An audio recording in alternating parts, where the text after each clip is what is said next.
Genesis 31 is where Jacob finally decides to leave, and Laban tries to stop him. Jacob started hearing Laban's sons complain, saying Jacob had taken everything that belonged to their father. And Jacob noticed Laban's attitude toward him had changed. Then God spoke to Jacob and told him to return to the land of his fathers, promising to be with him. So Jacob called Rachel and Leah out to the fields where the flocks were, and he told them the truth.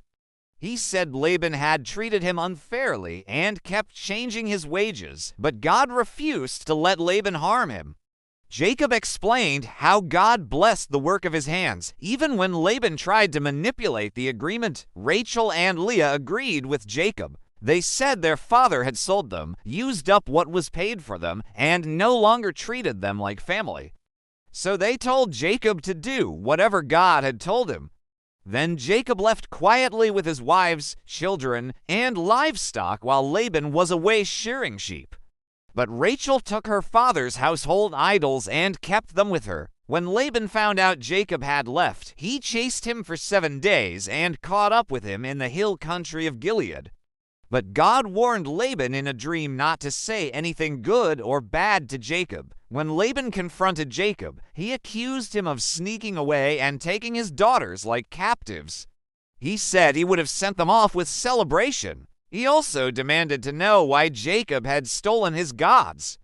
Jacob didn't know Rachel had taken the idols. So Jacob confidently told Laban to search everything, saying whoever had the idols should not live. Laban searched the tents, but Rachel had hidden the idols inside the saddle, and she sat on them.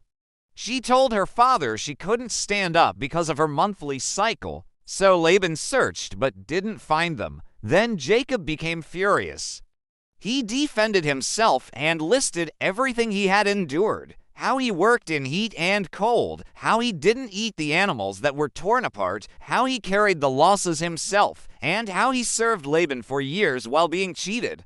Jacob said if the God of Abraham hadn't been with him, Laban would have sent him away with nothing. In the end, Laban proposed a covenant. They set up a stone pillar and a heap of stones as a witness.